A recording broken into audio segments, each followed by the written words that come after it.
I see you in your darkness, beloved soul, the emptiness that consumes your nights, the silence of a home that once echoed with voices now gone, the weight of financial burdens pressing down on your chest until each breath becomes an act of courage. Your tears falling in rooms where no one witnesses your pain. I know the heaviness of loss that follows you like a shadow, how you smile for others while carrying an ocean of grief inside. But listen to me closely. This void that seems endless holds the seed of your rebirth. Within this very silence that terrifies you lives the whisper of God, waiting for you to become still enough to hear it. I once walked through the valley of emptiness just as you do now. After losing my dearest friend Shams, I wandered the streets of Kenya like a madman, my heart shattered into countless pieces. The world continued its business while I drowned in an ocean of grief. I remember how the morning light seemed like a mockery, how each bird's song felt like a knife twisting in my wound. Sleep abandoned me, and food lost its taste. My hands trembled when I attempted to write, and prayer felt like speaking into an abyss. The faces of those who loved me appeared distant, as if viewed through murky water. I too asked that haunting question that perhaps now lives in your heart. How can I continue when everything that gave my life meaning has been taken away?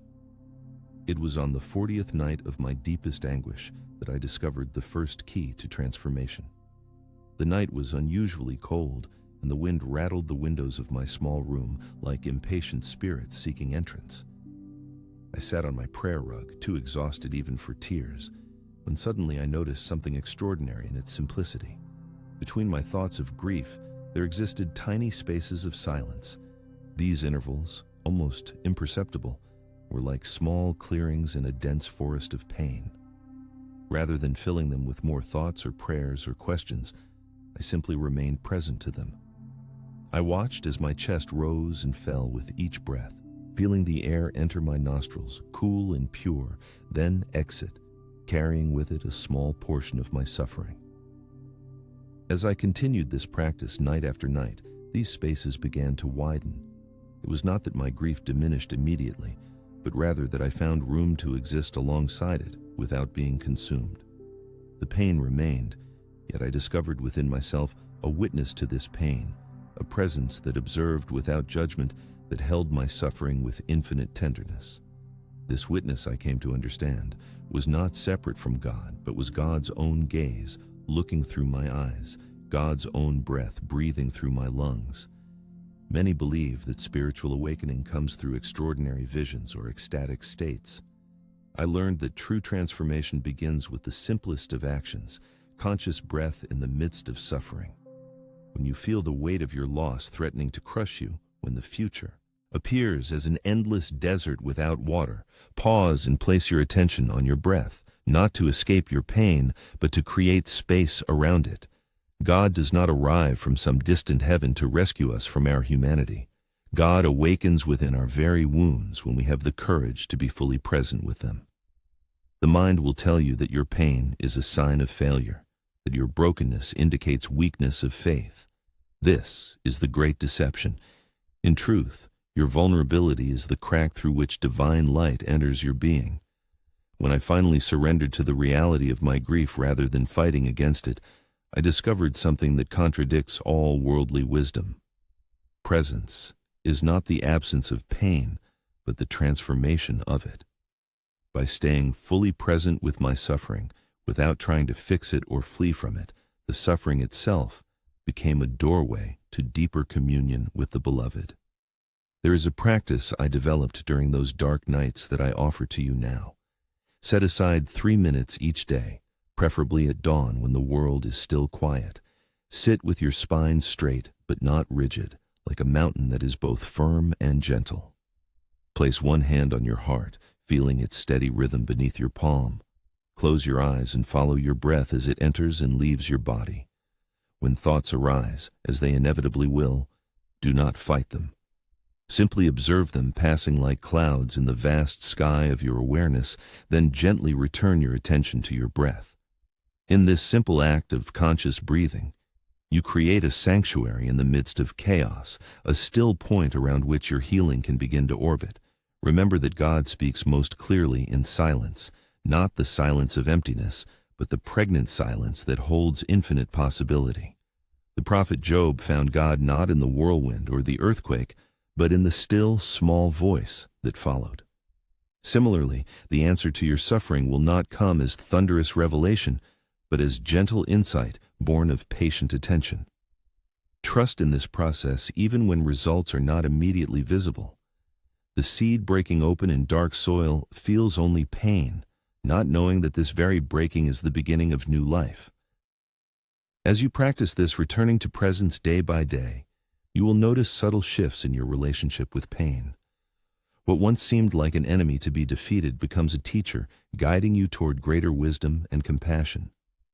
Your wounds, rather than defining you, become sacred vessels capable of holding both sorrow and joy, both darkness and light. In time, you will discover what I learned through my own journey through grief, that loss carves spaces within us that only grace can fill. The emptiness that now feels like abandonment is actually God's invitation to a more authentic existence. The path ahead requires neither heroic strength nor perfect faith, but simply the willingness to take one conscious breath after another. Begin where you are, with all your doubts and fears. Start with just 3 minutes of presence each day, and gradually extend this practice into your daily activities. When washing dishes, feel the warm water on your hands. When walking, notice the pressure of the earth supporting your feet. When speaking with others, truly listen instead of merely waiting to respond. These small acts of presence accumulate, creating a foundation of awareness upon which your new life can be built. I offer you this truth, polished by my own tears. The wound that brings you to your knees also brings you to the threshold of awakening. What appears as the end may well be the beginning you have been seeking all along. The silence that terrifies you contains the answer your soul has been yearning to hear.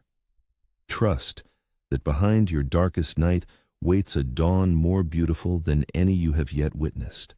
You are not abandoned in your suffering, but held within a love so vast and tender that it can transform even your deepest pain into the wine of new awareness. I remember the night I believed I had lost everything. The stars seemed distant and cold, mocking my prayers with their silence.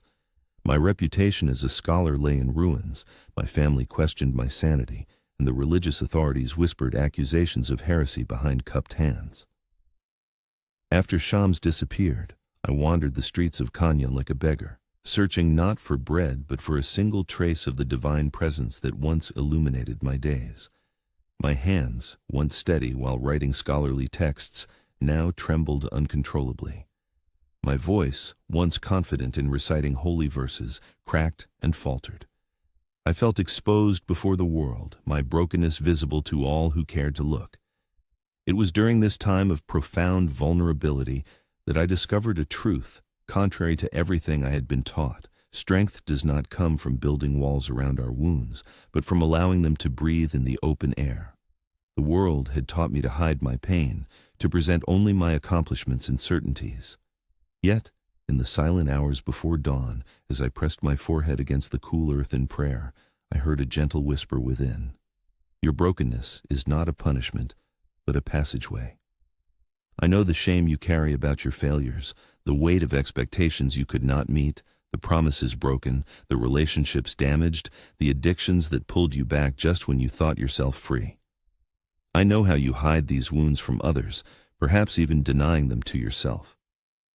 Yet I ask you this: what if your brokenness is not an obstacle to transformation, but the very doorway through which authentic life must enter?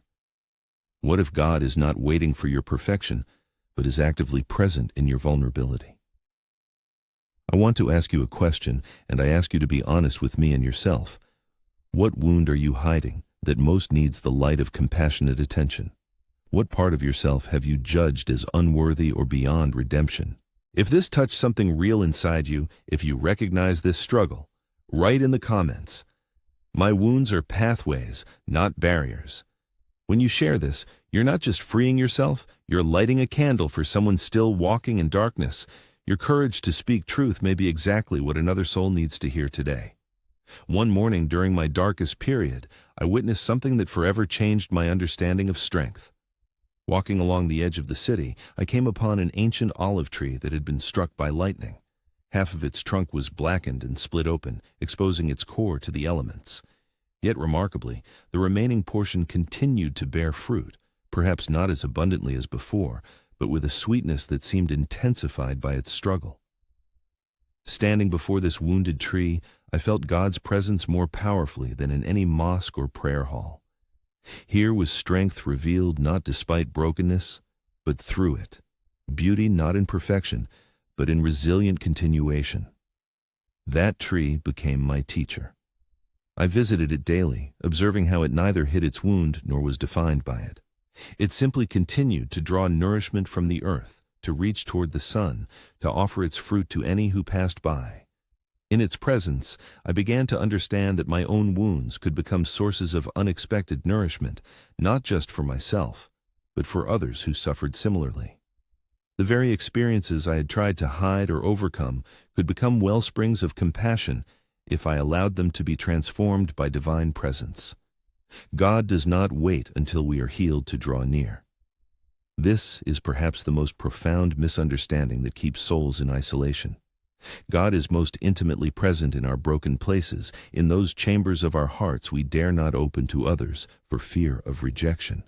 The divine light does not merely shine upon our wounds from some distant source, it radiates from within them, illuminating paths we could never have discovered in our wholeness.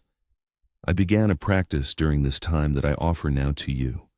Each morning before sunrise, I would place my hand over my heart and speak aloud the truth of my condition without judgment. Today I carry grief. Today I feel abandoned. Today I doubt my purpose. This simple acknowledgement created a clearing in the dense forest of my suffering where God's presence could be felt. After naming my pain, I would then offer a short prayer, not asking for removal of suffering, but for companionship within it. Walk with me today, beloved, not around this valley, but through it. This practice gradually changed my relationship with vulnerability. Rather than seeing it as a weakness to be overcome, I recognized it as the very soil in which genuine strength takes root. The parts of myself I had rejected became doorways to deeper communion, not just with the divine, but with other wounded souls seeking authenticity. When I finally spoke openly about my struggles, I discovered I was not alone. Others who appeared whole on the surface carried similar fractures within.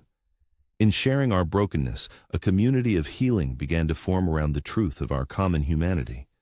There is a teaching I received from Shams that contradicts conventional wisdom. Do not seek to be admired for your strength, seek to be embraced for your vulnerability. The world celebrates those who conquer, who dominate circumstances through force of will or intellect. But the divine economy operates by different principles. Here, power is revealed through surrender, victory through acceptance, wisdom through acknowledged unknowing. When you stand honestly in your vulnerability, you stand on holy ground. The path of transformation requires this courage, to remain present with what is broken without rushing to false wholeness. Our instinct is to cover our wounds quickly, to present a healed facade to the world and perhaps even to ourselves. But premature healing is no healing at all, merely a covering over of truth that will inevitably resurface with greater intensity. True healing begins with the willingness to see clearly what is, to name it without shame, and to hold it in the light of compassionate awareness. I discovered that God's presence was not something I needed to attain through spiritual practices, but a reality already infusing every particle of my existence, waiting only for my recognition. Even in my darkest moments of despair, when faith seemed an impossible luxury, this presence remained, patient and unwavering. It spoke not in thunderous certainty, but in gentle questions that invited deeper exploration. What if this suffering is not meaningless? What if this very moment contains everything you need? I offer you this practice for embracing vulnerability as a path to authentic strength. Once each day, preferably in the evening when the day's activities have settled, sit in a quiet place and place your hands over your heart. Breathe deeply 3 times, allowing your shoulders to relax with each exhalation. Then, speak aloud or write in a journal one truth about yourself that you find difficult to accept, one aspect of your current condition that you have been hiding or denying. After naming this truth, say these words: I am seen, I am held, I am accompanied even in this. Then breathe deeply once more, imagining this difficult truth bathed in compassionate light. This simple practice begins to transform shame into sacred ground where genuine growth can occur. Remember that transformation is not measured by the absence of struggle, but by the presence of compassion in the midst of it. You may still face difficult days ahead, moments when old patterns reassert themselves, when the path seems obscured by clouds of doubt. This is not failure, but the natural unfolding of the soul's journey. Each time you return to presence, each time you choose to face your truth with kindness rather than judgment, you strengthen the foundation upon which your new life is being built. I learned the power of sacred rhythm during my darkest hours, when chaos threatened to consume my soul. After months of wandering through the streets of Kenya, disheveled and disoriented by grief, I noticed how the world around me continued its orderly dance despite my inner turmoil. The sun rose each morning without fanfare or hesitation. The moon traced its path across the night sky with quiet precision. The seasons shifted according to an ancient wisdom that required no effort, flowing from one to the next with grace and certainty. Observing this natural harmony, I began to understand a profound truth. Order is not imposed from without, but emerges from within when we align ourselves with divine rhythm. This revelation came not as a dramatic insight, but through a humble practice I began almost by accident. One morning, exhausted by sleepless grief, I found myself sitting beside a small fountain in the courtyard of the madrasa. The sound of water falling in steady drops created a gentle percussion that somehow calmed my racing thoughts. I noticed my breathing gradually synchronizing with this rhythm, and for brief moments, the tyranny of my suffering loosened its grip. The next morning, I returned to the same spot, not seeking revelation, but simply drawn to the peace I had briefly tasted. Day after day, this modest ritual became an anchor in the stormy sea of my life. What I discovered through this simple practice contradicts what many of us have been taught. Spiritual transformation begins not with extraordinary experiences, but with ordinary commitments kept with extraordinary faithfulness. The world tells us to wait for inspiration, to act when passion moves us, to pray when we feel connected to the divine. But I learned that feeling follows action rather than preceding it. When my heart felt most distant from God, most closed and arid, that was precisely when the discipline of showing up mattered most. On days when prayer felt like speaking into an empty well, the mere act of kneeling on my prayer rug at the appointed time created an opening that emotion alone could never have achieved. If these words are touching something deep in you, if you feel this conversation is for your soul, subscribe to this channel. Here, I share teachings for those seeking truth, transformation, and the awakening of the heart. Activate the bell so my words continue reaching you on your journey of spiritual awakening. The heart, like any living thing, requires not just freedom, but structure to flourish. Think of a garden. Without boundaries, without the rhythm of regular tending, even the most fertile soil becomes overrun with whatever seeds the wind happens to scatter. Similarly, the heart without conscious discipline becomes vulnerable to every passing desire or fear. Discipline, contrary to how we often perceive it, is not a restriction of freedom, but its prerequisite. Through consistent spiritual practice, we clear the ground for authentic choice rather than mere reaction. I developed what I call the discipline of the threshold, a practice so simple it might seem insignificant yet powerful enough to gradually realign an entire life. Each morning upon waking, before crossing the threshold of my sleeping chamber into the day's activities, I would pause for 7 conscious breaths. With each inhalation, I would silently receive the new day as a gift.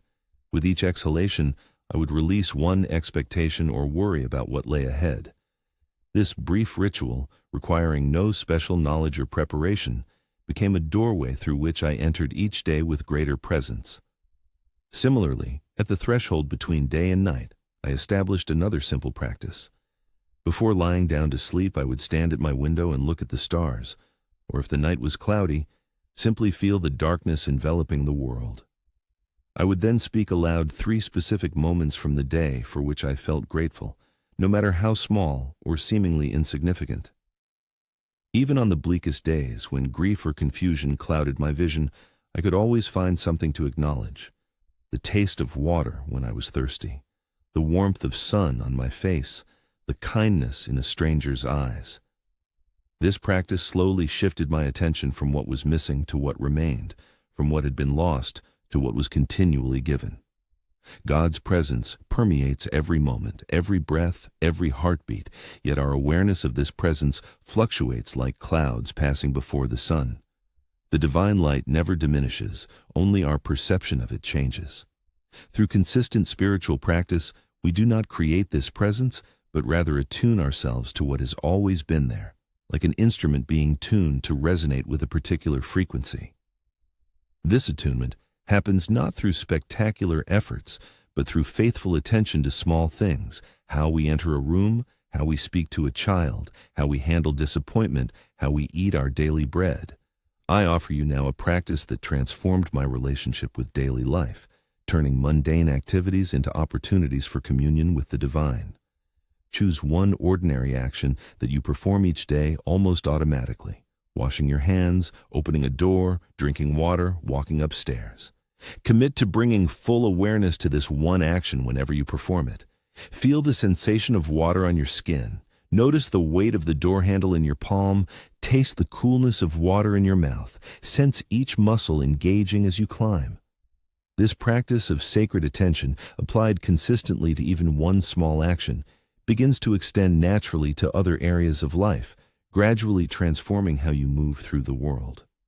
Another practice I developed during my time of spiritual rebuilding involves the threshold between inner and outer expression. Before speaking, especially in situations charged with emotion, I would take one conscious breath, creating a small space between impulse and action. In this brief pause, I would silently ask, does what I am about to say increase love or diminish it? Does it serve truth or merely my need to be right? This practice, which requires no visible effort or special circumstances, has prevented countless words that once spoken could never be recalled. The breath becomes a guardian of the heart's true intention. Through these modest disciplines, I discovered a paradoxical truth: the most profound freedom emerges from the most faithful commitment.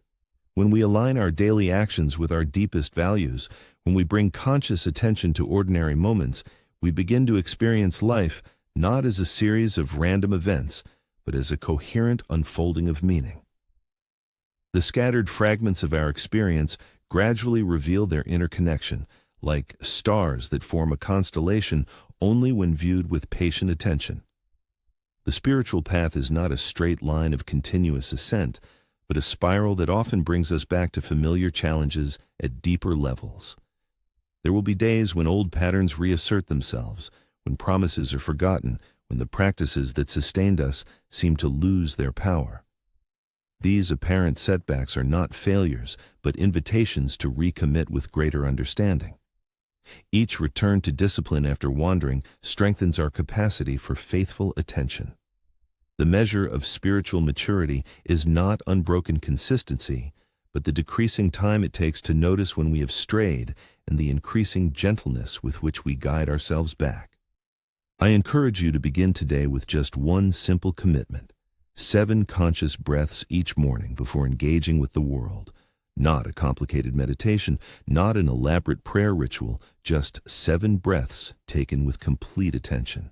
Feel the air entering your nostrils, filling your lungs, nourishing every cell of your body. Feel it leaving, carrying with it the tensions and worries you may have been holding through the night. This humble practice, maintained faithfully day after day, becomes a seed from which a more awakened life gradually unfolds. Remember that spiritual discipline is not about achieving a particular state or collecting spiritual experiences like trophies. It is about creating conditions in which the soul's natural movement toward God can occur with less interference from the ego's constant demands. True discipline is not rigid control, but loving attention, not forced marching, but rhythmic dancing. It proceeds not by dramatic leaps, but by steady steps, each one building upon the last, creating a path that becomes increasingly clear through consistent use. The faith that will sustain you through life's inevitable challenges is not built in moments of ecstatic inspiration, but in the quiet commitment to show up day after day, whether the heart feels open or closed, whether God seems near or distant. Like a garden that must be tended in all seasons, not just when the flowers bloom, the spiritual life requires faithful attendance through darkness and light, through doubt and certainty, through joy and sorrow. This faithful attendance itself becomes a form of prayer, perhaps the most authentic prayer of all. I learned the most valuable lesson about inner order during a time when my external life was in complete disarray. After Shams disappeared, I neglected my scholarly duties, abandoned my position at the madrasa, and spent days wandering the narrow streets of Konya like a man possessed. My reputation as a respected theologian crumbled as rumors spread about my strange behavior, my sudden ecstatic poems, my unconventional dancing. Family members worried for my sanity, colleagues distanced themselves, and religious authorities whispered accusations of heresy. Everything I had built over decades of careful study and pious observance seemed to collapse in a matter of months. It was during this period of external chaos that I discovered an unexpected truth. Inner order does not depend on outer circumstances. One dawn, exhausted from a night of sleepless grief, I found myself in my small prayer room, staring at the simple mat on the floor. Without thinking, I straightened its corners, aligning it precisely with the eastern wall. This small act of creating physical order amidst my emotional turmoil produced a curious effect. For a brief moment, I felt a corresponding alignment within myself, as if my scattered consciousness had momentarily cohered around this simple action. The next morning, I repeated this modest ritual, adding the careful arrangement of my writing materials, ink pot, reed pens, and parchment, each object placed with deliberate attention, not rushed, not mechanical, but with full presence. Again, I experienced that subtle inner alignment, a momentary respite from the storm of my grief. Day by day, I expanded this practice, bringing the same quality of attention to washing my hands, to preparing simple meals, to folding my robe before sleep. These were not spiritual practices in any conventional sense, yet through them, I began to rebuild my fractured relationship with the divine. What I discovered contradicts much of what passes for spiritual wisdom in our hurried age. Order in the soul begins with order in action. Many seek dramatic experiences of divine presence, mystical visions, or emotional catharsis, believing these will transform their inner landscape. But I found that transformation more often occurs through mundane actions performed with extraordinary attention. The way you place your shoes at the door, how you wash a dish, the manner in which you greet a stranger, these seemingly insignificant moments are the true building blocks of spiritual awakening. God does not only reside in temples or manifest during formal prayer. Divine presence permeates every particle of existence, waiting to be recognized through our attentive participation in life's ordinary rhythms. When you align your physical movements with conscious intention, you create a vessel capable of holding deeper awareness. Each mindful action becomes a thread in the fabric of a life increasingly woven with divine presence. This presence does not announce itself with thunder or ecstatic states, but reveals itself in the quiet satisfaction of a moment fully inhabited. I developed what I now call the practice of sacred order, which begins not with grand spiritual commitments, but with a single area of your physical environment. Choose one small space in your home, a table, a shrine, a windowsill, even a corner of your desk. Commit to maintaining perfect order in just this one area, arranging objects with full attention, removing dust with care rather than haste, ensuring that everything has its proper place. When you pass this space throughout your day, let your eyes rest on it momentarily, absorbing its silent message of harmony and intention. This outward order gradually calls forth a corresponding inner alignment, not through forced discipline, but through resonance. The mind resists this teaching because it appears too simple, too ordinary to produce profound transformation. We have been conditioned to believe that spiritual growth requires special knowledge, esoteric practices, or dramatic ruptures with ordinary life. But I tell you with the certainty born of my own experience, the most powerful door to the divine opens through the simplest of actions, performed not with the expectation of immediate results, but with patient, loving attention. The secret lies not in what you do, but in how fully present you are while doing it. This principle applies not only to physical actions, but to speech as well. In our anxiety to be heard, to be understood, to influence others, we often sacrifice the quality of our words for their quantity. During my time of rebuilding, I instituted a practice that transformed my relationship with language. Before speaking, I would take one conscious breath, creating a small space between impulse and expression. In this space, I would silently ask, is what I am about to say necessary? Does it increase clarity or merely noise? This simple practice gradually refined my speech, making it less reactive, more intentional, more aligned with my deepest values. Similarly, I brought this quality of conscious attention to how I listened to others. Rather than mentally preparing my response while someone was still speaking, I practiced giving my complete attention to their words, their tone, the feelings behind their expression. This seemingly small shift in how I received others created a noticeable change in the quality of all my relationships. Conversations became deeper, misunderstandings decreased, and genuine connection replaced mere social exchange. Again, not through elaborate techniques, but through the faithful practice of being fully present. The discipline of the heart is not about rigid control or forced virtue. It is about alignment, about bringing our actions into harmony with our deepest intentions. When there is dissonance between what we claim to value and how we actually live, the soul experiences a constant subtle drain of energy. Conversely, when our daily habits reflect our spiritual aspirations, we experience a quiet but palpable sense of integrity that sustains us through life's inevitable challenges. This integrity is not achieved through dramatic gestures, but through countless small choices made with awareness. I offer you this practice for cultivating inner order through outer action.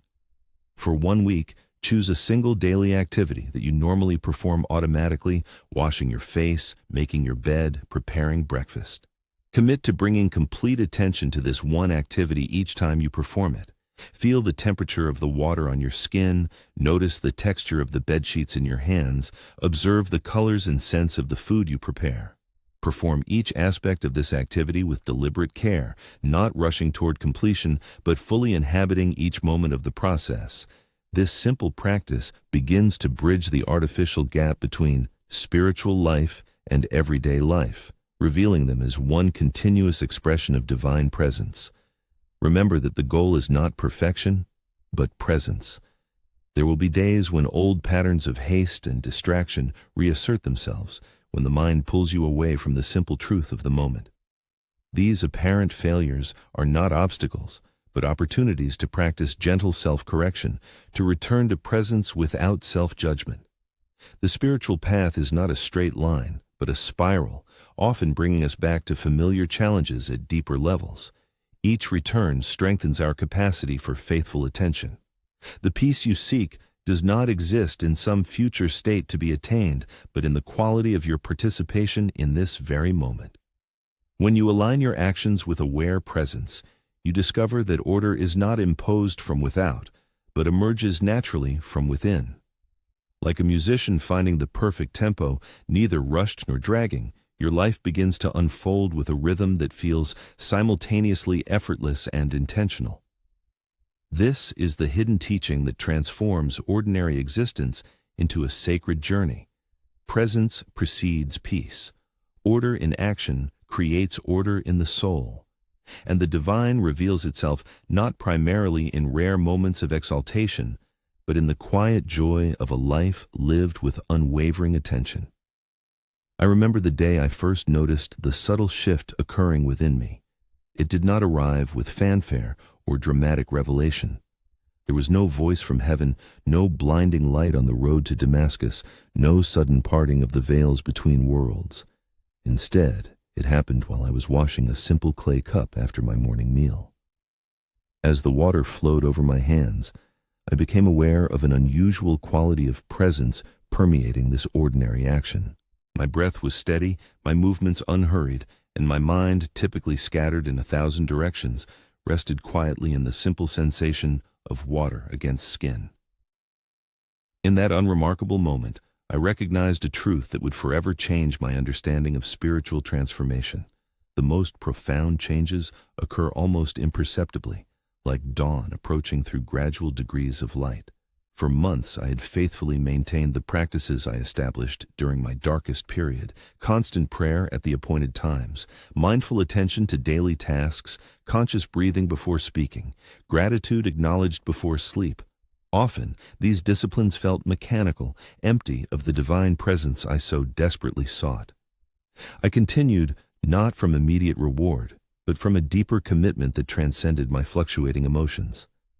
Then, without warning, on that ordinary morning with that ordinary cup, I recognized that something had indeed been changing all along, not through dramatic breakthrough, but through faithful continuity. What I experienced contradicts our common understanding of transformation. The world teaches us to expect sudden conversion, immediate results, visible progress that can be measured and celebrated. We have become addicted to the drama of the breakthrough, the excitement of the epiphany, the intensity of the momentary awakening. But true and lasting transformation rarely announces itself with trumpets. It arrives quietly, almost shyly, in moments so ordinary we might easily overlook them, if not for the quality of attention we have cultivated through daily practice. God works in the soul like water works on stone, not through force, but through constant, gentle presence. The stream does not attack the rock with dramatic intent. It simply flows day after day, year after year. The rock does not suddenly transform in a single moment. It surrenders its hardness gradually, almost imperceptibly. Yet given enough time, the gentle persistence of water accomplishes what no hammer could achieve. The stone becomes a perfect reflection of the stream's passage, shaped not by violence, but by faithful presence. I began to notice other subtle signs of this inner transformation. One afternoon, caught in unexpected rain while walking home from the marketplace, I discovered myself smiling at the sensation of water soaking through my robes, cooling my skin. Where once I would have hurried in irritation, I now moved with unhurried acceptance, receiving the rain as neither good nor bad, but simply as what was. On another occasion, when a student misinterpreted my teaching and publicly challenged me with disrespect, I felt the familiar heat of defensiveness rise within, but watched it dissolve before it could reach my lips. Not through forced restraint, but through a genuine spaciousness that had been quietly expanding within me. These changes were not dramatic enough to draw attention from others. No one stopped me in the street to remark on my transformation. My face in the polished metal mirror each morning showed the same features, perhaps a bit more relaxed around the eyes, a slight softening of the habitual tension in the jaw. Yet, inwardly, I recognized a profound reorganization taking place, as if the very furniture of my soul was being rearranged according to a design both mysterious and deeply familiar.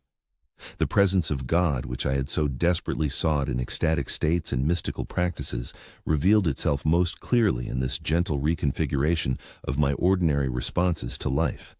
Divine presence manifested not primarily in visions or special experiences, but in the increased capacity to meet each moment with equanimity, to greet both pleasure and pain with the same fundamental openness. This is the great secret hidden in plain sight. Enlightenment is not an escape from ordinary reality, but a profound shift in how we relate to it. I offer you this practice for recognizing the subtle signs of transformation in your own life. Each evening before sleep, sit quietly for a few minutes with your eyes closed. Review the day with gentle attention, not to judge or analyze, but simply to notice. Ask yourself, where today did I respond differently than I would have before? In what small ways is my relationship with life shifting? Perhaps you noticed beauty where once you would have rushed past unaware. Perhaps you remained calm in a situation that would previously have triggered anger or anxiety. Perhaps you found yourself naturally extending kindness where once you would have protected your resources. These subtle shifts are the true measure of spiritual growth, more reliable than dramatic experiences that come and go. The world teaches us to value the extraordinary, but I discovered that transformation reveals itself most authentically in how we navigate the ordinary. A changed relationship with the dishes in your sink, a new patience with the person who moves slowly in front of you, an instinctive pause before reacting to criticism. These humble manifestations may seem insignificant compared to visions or ecstasies, yet they indicate a more substantial restructuring of the soul than any temporary altered state. I remember walking through the market in Kenya one morning, some months into my practices of presence. As I moved among the stalls of spices, fabrics, and fresh fruits, I became aware of an unusual clarity in my perception. The colors seemed more vivid, the sounds more distinct, yet paradoxically, there was a deep silence underlying it all, as if each sensory impression arose from and returned to a vast, untroubled awareness. Nothing in the external scene had changed. It was the same market I had walked through hundreds of times before. What had changed was the quality of my attention, my capacity to be fully present without the usual filter of judgment, desire, or aversion. This transformation extends beyond perception to action as well. I noticed that my work began to flow with an effortlessness that had nothing to do with decreased effort. Whether writing, teaching, or performing household tasks, I found myself fully engaged yet strangely unattached to outcomes. Work became not a means to an end, but an opportunity for communion with the divine presence that permeates all activity. This shift in relationship to action is perhaps the most reliable sign of genuine spiritual growth. Not what we do changes, but how and from where we do it. Similarly, I observed subtle but significant shifts in my relationships with others. Where once I had unconsciously categorized people according to what they could offer me or how they might threaten my interests, I found myself increasingly able to meet each person with fresh attention, to listen from a place of genuine curiosity rather than strategic calculation. This change did not result from moral effort or ethical resolve, but from the expansion of awareness that naturally occurs through faithful presence practice. The financial anxiety that had once gripped me during times of scarcity also began to loosen its hold. Not because my external circumstances had significantly improved, coins did not magically appear in my empty purse, but because my relationship with uncertainty itself had shifted. I discovered a trust that ran deeper than optimism, a relationship with life that did not depend on guarantees of comfort or security. This trust did not exempt me from practical action or responsible planning, but it freed me from the constant low-grade fear that had previously colored my relationship with material existence. I offer you this simple practice for cultivating awareness of the divine signs in your daily life. For 1 week, at the end of each day, write down 3 specific moments when you experienced a sense of connection, flow, or unusual clarity. These need not be dramatic spiritual experiences, just ordinary moments that somehow stood out in your awareness. Perhaps the taste of food was unusually vivid, or a conversation had a quality of depth that stayed with you, or a task that normally feels burdensome flowed with unexpected ease. By directing your attention to these subtle manifestations, you train yourself to recognize the quiet ways that divine presence is already expressing itself in your life. Remember that transformation is not a destination, but a continually unfolding process. There is no final state of enlightenment that we achieve once and for all, no permanent plateau of spiritual attainment. Even the greatest masters remain humble students of the infinite, continuously discovering new depths and dimensions of reality. What changes through faithful practice is not that we reach some imagined spiritual summit, but that we develop an increasingly intimate relationship with the mystery that permeates every aspect of existence, from the most mundane to the most profound. The divine communicates constantly through the ordinary details of your life, speaking a subtle language that the busy mind easily misses. The quality of light filtering through leaves, the sensation of your feet connecting with the earth as you walk, the silent space between your thoughts. These are the alphabets of a continuous revelation available to anyone with the patience to learn this sacred grammar. When you bring the quality of presence to your daily experiences, you discover that the signs you have been seeking have been present all along, waiting only for your attention to reveal their significance.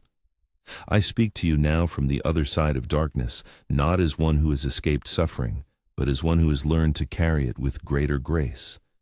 The journey I have described is not linear, but cyclical, not a straight path to a distant summit, but a spiral that continually returns us to our essential questions at deeper levels.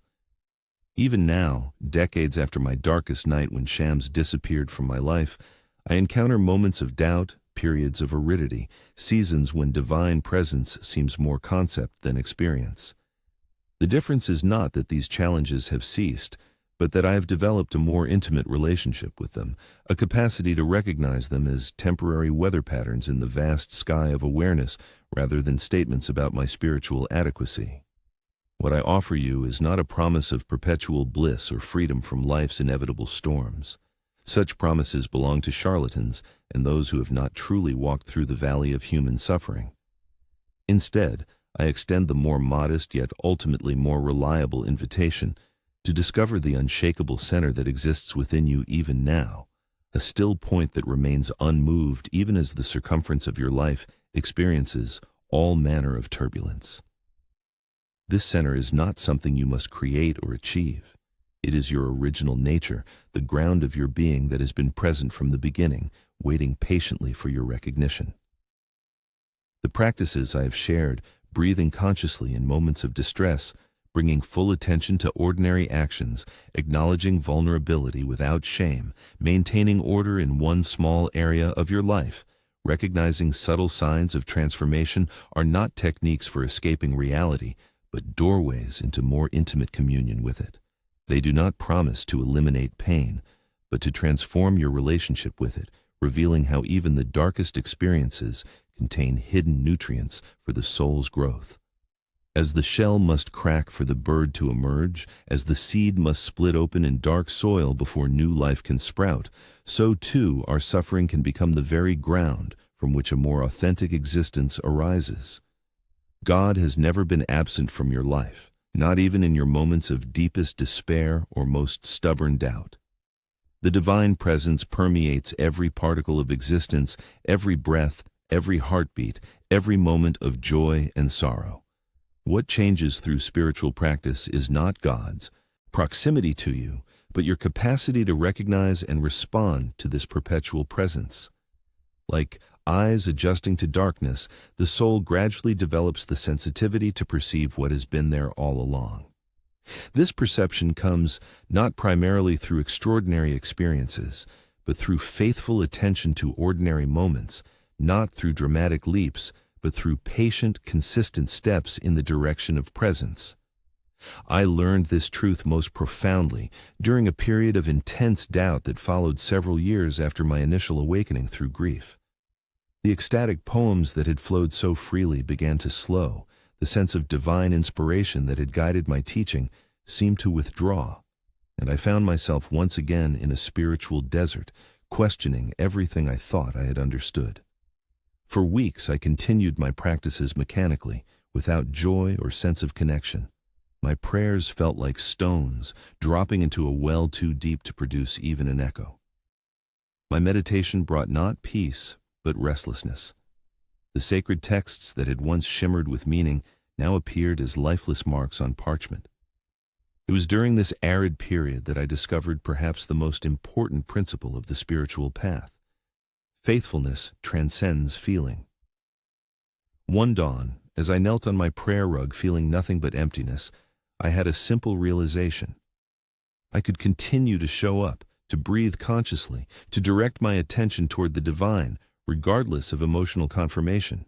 This choice to remain faithful when every feeling suggested abandonment became itself a form of communion more profound than any ecstatic state I had previously experienced. I understood then that spiritual maturity is measured not by the intensity of our peak experiences, but by our willingness to practice presence, even, perhaps especially, when presence seems most elusive. This principle applies not only to our relationship with the divine, but to all significant relationships in our lives, in marriage, in friendship, in our commitments to children or community. The deepest bonds are forged not in moments of easy connection, but in our choice to remain engaged even when feelings fluctuate, even when the initial enthusiasm has long since faded. In a culture that increasingly treats feeling as the ultimate arbiter of truth and value, this understanding offers a radical alternative, a life built not on the shifting sands of emotional states, but on the bedrock of consistent practice. I offer you now a simple but powerful practice for those times when you feel most disconnected from Source, most doubtful of your path, most arid in your spiritual life. Set aside 10 minutes each day, preferably at the same time, to establish rhythm. Sit comfortably with your spine straight but not rigid. Place one hand on your heart and the other on your abdomen. Begin with 3 deep breaths, feeling the movement of air in your body. Then speak these words aloud. Even in this emptiness, even in this doubt, even in this confusion, I choose to remain faithful to presence. Continue to breathe normally, feeling the weight and resonance of these words in your body. Do not strive for any particular feeling or experience. Simply bear witness to your current reality with as much kindness as you can muster. This practice of showing up, especially when you least feel like it, gradually reshapes your relationship with the inevitable cycles of spiritual life. The most reliable indicator of authentic spiritual growth is not how frequently you experience states of bliss or connection, but how you respond to life's inevitable disappointments and losses. Do you recover more quickly from setbacks? Has your baseline level of reactivity diminished? Are you less likely to be thrown off center by criticism or rejection? Can you hold space for others suffering without either drowning in it or defensively distancing from it? These subtle shifts in your relationship with life's challenges are far more significant than any temporary state, no matter how exalted. Throughout my long life, I've witnessed many who chase after spiritual experiences, collecting them like rare objects, moving from teacher to teacher, practice to practice, tradition to tradition, always seeking the next breakthrough, the next confirmation, the next high. This approach ultimately leads not to freedom, but to a subtler form of bondage, the addiction to spiritual experience itself. True liberation comes not from accumulating special states, but from discovering that ordinary awareness, when freed from its habitual contractions, reveals itself as inherently sacred, inherently complete, inherently a perfect expression of divine presence. If this message resonated in your soul, subscribe and be part of this awakening journey. Each week I bring wisdom for those who chose the path of true transformation, and leave in the comments, I choose presence over perfection. This simple declaration marks the beginning of your journey back home, back to yourself. I wish to leave you with this final understanding, distilled from decades of seeking, suffering, awakening, and serving. The peace you seek does not depend on perfect circumstances, perfect understanding, or perfect practice. It depends only on your willingness to meet this moment, exactly as it is, with as much presence as you can muster. When you feel strong and connected, bring presence. When you feel weak and doubtful, bring presence. When you feel nothing at all, still bring presence. This faithful returning, this consistent choice to show up regardless of conditions within or without, is itself the path, the practice, and ultimately the realization.